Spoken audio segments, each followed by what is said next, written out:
Tingin. Yak. Nangyari. Uli po mga vlogger. Morning mga vloggers. Dito na naman tayo sa ilog. Another content na naman.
Wala, hindi na ako nag-video na. Tagahang ang aking cellphone.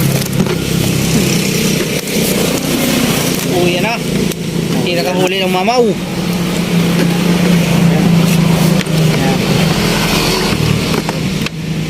Kita bang mamaw? Kami, isa lang. Oh. Tuyo na. Tuyo na. Hanggang alas 4 kami doon sa Pamarilan. Kanina pa kayo umalis, maaga pa. Yeah, bagay niya. Eh, yung huli mo. Eh, yung panghula mo. Ayan, pinadadala na siya akin ni Idol Philip ang kanyang huli. Ilang braso yan? Ilang sisiyam ano. Ang huli niya ay 5, ang akin 3. Yun. 5, 4, iyo.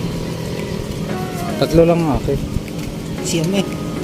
Eh mga ka-vloggers, pakita ko na sa inyo yung nahuli natin sa Tiksay Fish Hunting. Ariyan. Oops, saglit lang pala.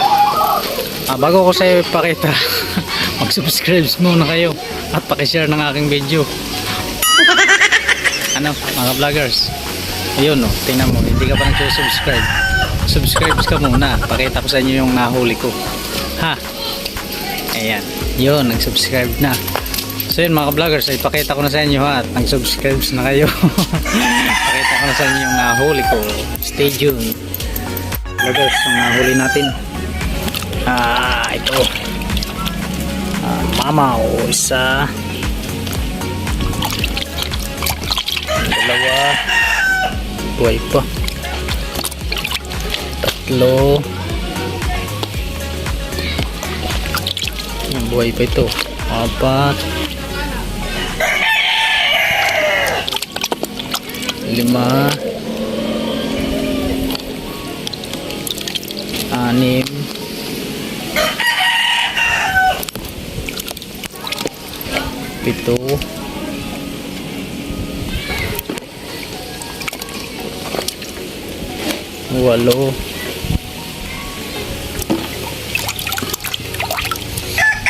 Ayan.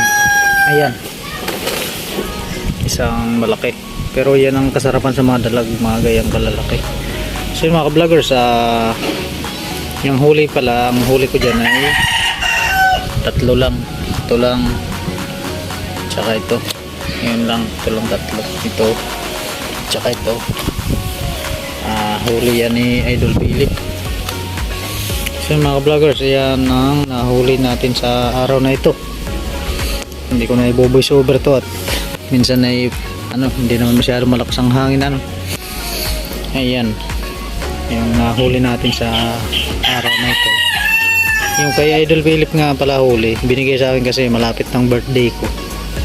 Ayan, ihahanda ko raw, papanghanda ako sa alam nyo na kung anong gagawin natin dyan.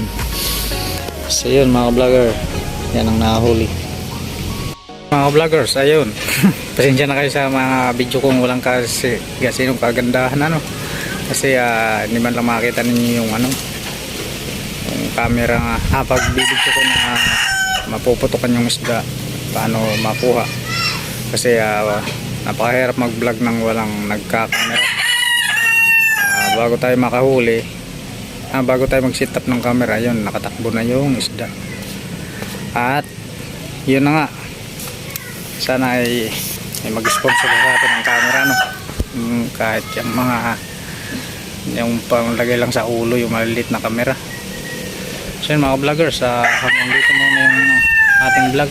Ayan yung mga nahuli natin. Hanggang dito muna at shoutout sa inyo lahat. Ray Vloggers, please subscribe to my channel. Ayan, sana lagi tayong swertihin sa ating mga fishing adventure na ginagawa tulad nito.